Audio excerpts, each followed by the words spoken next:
आफरा ये एक बहुत ही सामान्य सी समस्या होती है बकरियों में, जिसमें इसको दोस्तों आफरा दो तरह का होता है। एक होता है फोम वाला या झाग वाला आफरा।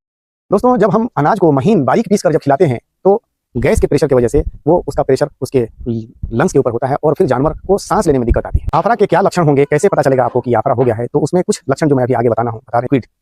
इसको आप दे सकते हैं 15 से 20 ml आधे पौन घंटे। फूला हुआ दिखेगा, ये पूरा फूला हुआ ऐसे रहेगा। आपको यहाँ से 2 इंच इधर 2 इंच इधर लेके यहाँ पर एक 18 गेज या 16 गेज की सुई या कैनुला या फिर प्रॉपर ये आते हैं।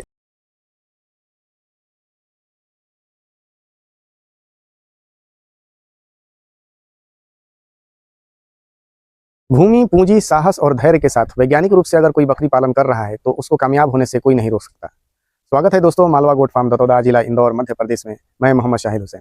दोस्तों आज का टॉपिक है कि बकरियों में जो एक मुख्य समस्या होती है आफरा की, रूमिनल ब्लॉट की या टिम्फनी की, तो उसमें क्या कारण होते हैं, उसमें आफरा के किन कारणों को, क्या उन कारणों में क्या लक्षण प्रदर्शित होते हैं और फिर उसका निदान हम कैसे करेंगे, इस वीडियो में हम पूरी विस्तार से चर्चा करेंगे।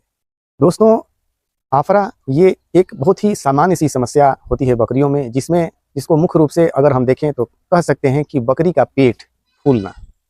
और ये पेट का फूलना इस वजह से होता है कि जो डाइजेशन की प्रोसेस होती है रूमेन के अंदर, उसके अंदर बहुत तरह के गैसेस का फॉर्मेशन होता है और वो कहीं ना कहीं वो मुंह से और आपके रेक्टम से डिस्चार्ज होता है। लेकिन ये गैस के फॉर्मेशन के वजह से वो गैस या तो कहीं कहीं बीच में रुकती है, जिसकी वजह से वो बाहर नहीं निकल पाती है और फिर वो पेट का फूलना ये एक समस्या के रूप में प्रदर्शित होता है। और अगर हम उसका समय पर निदान नहीं करें तो एक हानि या आपको एक नुकसान भी उठाना पड़ सकता है। दोस्तों आफरा दो तरह का होता है। एक होता है फोम वाला या झाग वाला आफरा और दूसरा होता है गैस वाला आफरा।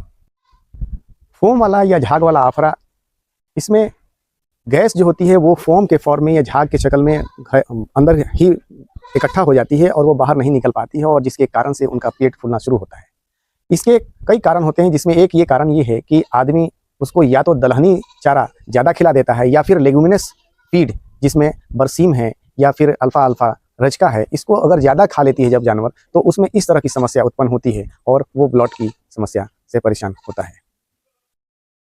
दोस्तों जब हम अनाज को महीन बारीक पीस कर जब खिलाते हैं तो जानवरों के अंदर जो आफरा की शिकायत आती है वो फोम या झाग वाले ही आफरा की शिकायत आती है।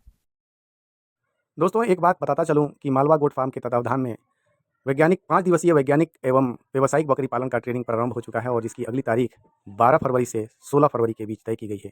तो जो लोग ही इच्छुक हैं वो अपनी सहभागिता सुनिश्चित करें और दिए हुए नंबर पर संपर्क करके पूरी डिटेल ले सकते हैं।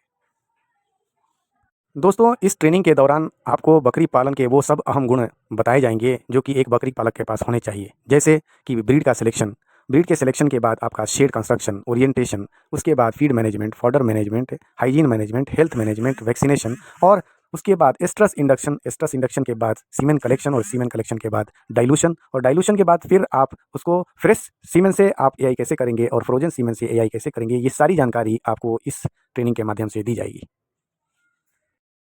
दूसरी समस्या जो आफरा की आती है या प्रकार है वो है गैस बेस्ड आफरा, यानी गैस द्वारा उत्पन्न आफरा। इसमें मुख्य रूप से समस्या तब आती है जब उसके आहार नालिका में यानी फूड पाइप में कोई ब्लॉकेज होता है या कोई चीज़ फंस जाता है, जिसके कारण जो गैस डकार के रूप में बकरी बाहर निकालती है वो निकल नहीं पाता है और समस्या फिर होती है कि पेट का फूलना शुरू होता है और फिर वो पूरा ब्लॉट पेट एकदम बिल्कुल फूल जाता है। झाग या फोम वाला आफरा हो या गैस वाला आफरा हो, दोनों में समस्या एक ही तरह की दिखती है और वो पेट का फूलना ही उसमें कॉमन दिखता है। रही बात कि पेट के फूलने के वजह से जब अगर आप ध्यान नहीं देते हैं तो उसमें जो गैस के प्रेशर के वजह से वो उसका प्रेशर उसके लंग्स के ऊपर होता है और फिर जानवर को सांस लेने में दिक्कत आती है। तो अगर आपने समय पर उसका इलाज नहीं किया तो थोड़ी देर के बाद जानवर बैठता है और फिर उठ नहीं पाता है और बहुत परिस्थिति खराब हुई तो उसमें जानवर की जान भी जा सकती है।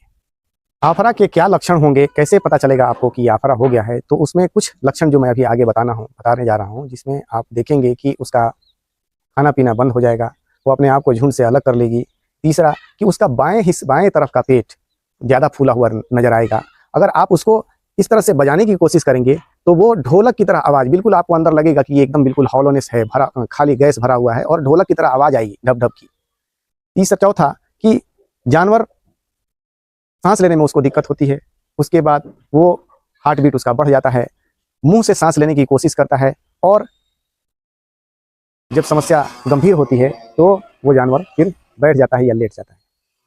दोस्तों, आफरा के इलाज में हम 2-3 बातों को बताएंगे, जिसमें सबसे पहले कि आफरा अगर हुआ है, कंफर्म हो गया, पेट बाएं साइड में फूला हुआ है, आप उनके सारे लक्षण से वाकिफ हो गए, तो आप ये टायरिल लिक्विड इसको आप दे सकते हैं 15 से 20 ml। आधे पौन घंटे में उसको बहुत आराम मिलेगा। और इसका इक्विवेलेंट एक और है ब्लोटासिल, ये वेट क्यूनल का आता है, ये नेचुरल का है। और अगर इसके साथ अगर आपके पास अगर ऐसा नहीं है ये दोनों में से, तो आप ये भी दे सकते हैं, टिम्पॉल पाउडर करके आता है, ये एंटी टिम्पनी पाउडर ही कहलाता है, और इसको 15 से 20 ग्राम पानी में घोल के उसको पिला सकते हैं। साथ में अगर झाग वाला आफरा है या तो आप उस आफरे को डील करने के लिए खाने वाला सोडा, सोडियम बाइकार्बोनेट को भी 10 से 15 ग्राम उसको घोल के पानी में पिला सकते हैं, जिससे उसको आराम मिलता है। दोस्तों, आफरा के केस में जानवर को रिलैक्स करने के लिए उसके आगे के दोनों पैर को कुछ ऊंची जगह पर रख के उसको खड़ा होने के लिए आदमी बाध्य करे, ताकि उसको सांस लेने में समस्या नहीं हो।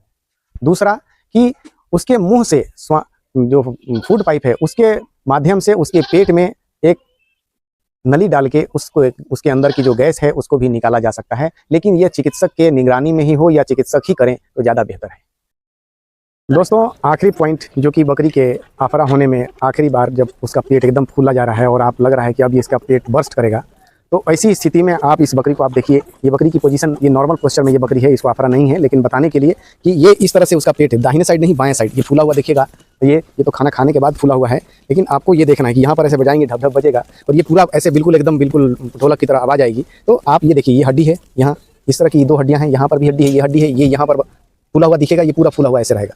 आपको यहाँ से 2 इंच इधर 2 इंच इधर लेके यहाँ पर एक 18 गेज या 16 गेज की सुई या कैनुला या फिर ट्रोकर, ये आते हैं, टूल्स हैं ऐसे, जो कि इसको पंचर करने के लिए, कि डायरेक्ट आप यहाँ पर एक सुई को ऐसे 90 डिग्री पे आप इसको प्रिक कर दीजिए और उसको उसी में लगे रहने दीजिए। आपको सुनाई पड़ेगा कि इसके अंदर से गैस रिलीज हो रहा है, और थोड़ी देर के बाद आपको लगे जबकि ये कंफर्टेबल जोन में आ गया, आप सुई को निकाल लीजिए। वो उसके अंदर से ऑटोमेटिक, उसके अंदर से इलास्टिसिटी इतनी होती है कि वो आपको कि ये ऑटोमेटिक ये पंचर बिल्कुल क्या होगा, सील हो जाएगा। दोस्तों, आप आशा करता हूं कि ये वीडियो आपको पसंद आया होगा। आप पसंद करते हैं तो लाइक और सब्सक्राइब जरूर करें और दूसरे लोगों तक भी पहुंचाने का माध्यम बने। दोस्तों, आपका सब्सक्रिप्शन मेरे लिए प्रेरणा का स्रोत होता है और आगामी वीडियोस के बनाने तथा उसकी निरंतरता को बाकी रखने में बड़ी अहम भूमिका निभाते हैं। मिलते हैं आगे कुछ इन्फॉर्मेटिव वीडियो के साथ, तब तक आज्ञा दीजिए। धन्यवाद।